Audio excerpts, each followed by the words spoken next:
अस्सलाम वालेकुम। My name is Abdul Karim और आज हम कंस्ट्रक्टर पढ़ेंगे कि ऑब्जेक्ट ओरिएंटेड प्रोग्रामिंग में कंस्ट्रक्टर क्या है।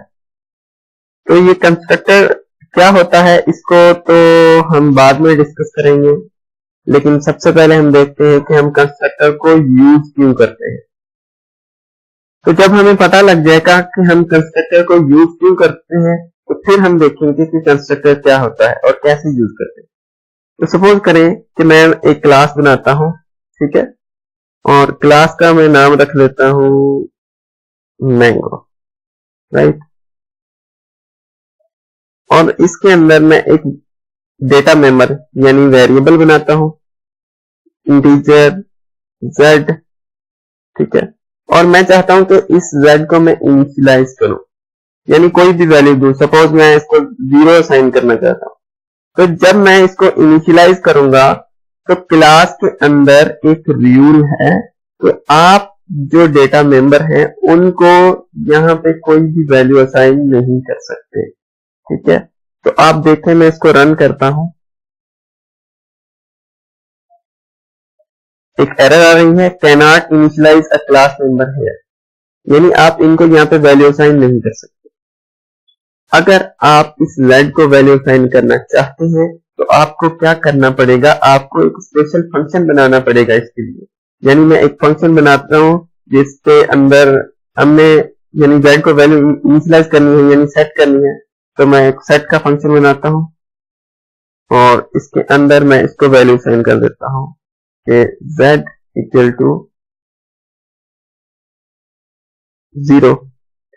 अब मैं इसको रन करता हूं तो देखिए कोई एरर नहीं आई, हमारा प्रोग्राम रन हो गया, ठीक है। तो हमें क्या करना पड़ रहा है कि इस z को इनिशियलाइज करने के लिए एक स्पेशल फंक्शन बनाना पड़ता है ताकि हम इस z को इनिशियलाइज कर पाए, राइट। और इनिशियलाइज करने के बाद आपको इस फंक्शन को कॉल भी करना पड़ेगा। अगर आप कॉल नहीं करेंगे तो ये z इनिशियलाइज होगा ही नहीं। तो ये एक प्रॉब्लम है, यानी एक मेंबर को, डेटा मेंबर को वैल्यू असाइन करने के लिए आपको एक फंक्शन बनाना पड़ता है जिस फंक्शन के थ्रू आप इसको वैल्यू असाइन करते हैं। तो ये जो प्रॉब्लम है ये सॉल्व होता है हमारा कंस्ट्रक्टर से। तो आइए हम सबसे पहले देखते हैं कि कंस्ट्रक्टर क्या होता है। सो कंस्ट्रक्टर क्या है? Constructor is a member function. सबसे पहले तो कंस्ट्रक्टर एक मेंबर फंक्शन है। किसका मेंबर फंक्शन है? क्लास का मेंबर फंक्शन है, यानी क्लास का एक फंक्शन है। सपोज किया, it is automatically executed when object is created. ये ऑटोमेटिकली एग्जीक्यूट हो जाता है, रन हो जाता है जब हम ऑब्जेक्ट बनाते हैं क्लास का, ठीक है। ये हमारा कंस्ट्रक्टर। सो कंस्ट्रक्टर बनाने के लिए कुछ रूल है हमारे। मैं आपको बताता हूं कि ये ऑटोमेटिकली कैसे एग्जीक्यूट होता है। रूल क्या है हमारे?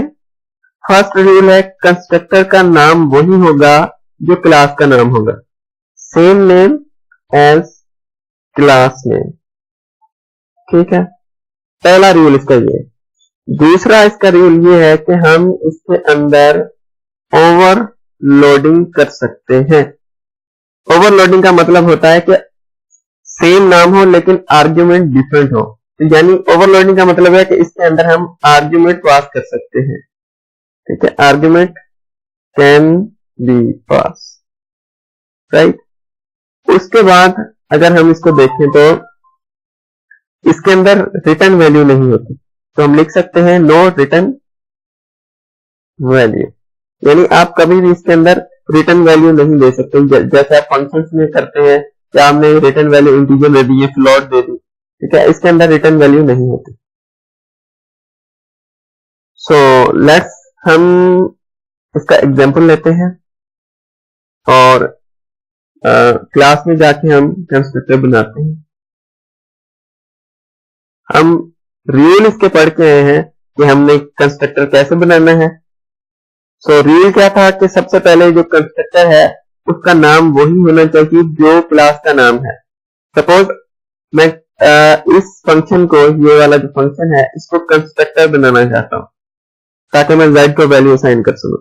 तो सबसे पहले तो इसके अंदर रिटर्न वैल्यू नहीं होती, यहाँ पे वाइट रिटर्न हो रहा है, हम उसको कट करेंगे तो वाइट रिटर्न हमारा खत्म हो गया। उसके बाद इसका नाम जो है वो सेम नेम है होगा जो क्लास का नेम होगा। तो यहाँ पे क्लास का नेम मैंगो है तो हम इसका नाम भी मैंगो रखेंगे, ठीक है। अब इसके बाद क्या चीज है, तो सपोज करें z के अंदर हमने 10 रख दिया और इसको मैं सी आउट भी करवाता हूँ, सी आउट z, राइट। अब हमें क्या करना पड़ेगा, इसका सिर्फ एक ऑब्जेक्ट क्रिएट करना पड़ेगा, राइट। तो मैंगो क्लास का मैं एक ऑब्जेक्ट क्रिएट करता हूं m। जैसे ही m क्रिएट होगा तो ये जो मैंगो कंस्ट्रक्टर है, यानी मैंगो एक क्लास मेंबर फंक्शन है, वो ऑटोमेटिकली कॉल हो जाएगा। हमें m.mango को कॉल नहीं करना पड़ेगा, यानी हम ऐसा नहीं करेंगे कि m.mango को कॉल करें। हम फंक्शन को ऐसे कॉल करते हैं ना, तो हम ऐसा नहीं करेंगे, सिर्फ हमने मैंगो का ऑब्जेक्ट बनाना है और ये कॉल हो जाएगा। लेकिन यहाँ पे ये कॉल नहीं होगा क्योंकि हमारा ये जो मेंबर फंक्शन है वो पब्लिक नहीं है। सबसे पहले हम इसको पब्लिक तो करें, हमने इसको पब्लिक कर दिया। अब इसको मैं कॉल करता हूँ, रन करता हूँ, फिर देखिएगा आप, मैंने इसको रन कर दिया, देखेंगे 10 वैल्यू शो हो रही है, यानी सिर्फ हमने क्या किया, उसका ऑब्जेक्ट बनाया है और ये 10 वैल्यू शो हो गई। यानी सिर्फ और सिर्फ हमने m ऑब्जेक्ट बनाया और ये कंस्ट्रक्टर खुद ब खुद कॉल हो गया, यानी ये ऑटोमेटिकली कॉल हो जाता है जब हम ऑब्जेक्ट बनाते हैं। तो अब देखते हैं हम, मैं इसी को ना फंक्शन कर देता हूं, वही सेट वाला। मैंने क्या किया, सेट और रिटर्न वैल्यू वाइट कर दी।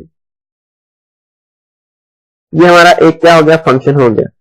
लेकिन अब मैं इसको रन करूंगा तो 10 वैल्यू शो नहीं होगी। देखिए 10 वैल्यू शो हो रही है, नहीं हो रही, क्योंकि हमें क्या करना पड़ेगा, ये अब फंक्शन बन गया, इस फंक्शन को हमें कॉल करना पड़ेगा। तो हम ऐसा करेंगे कि m.set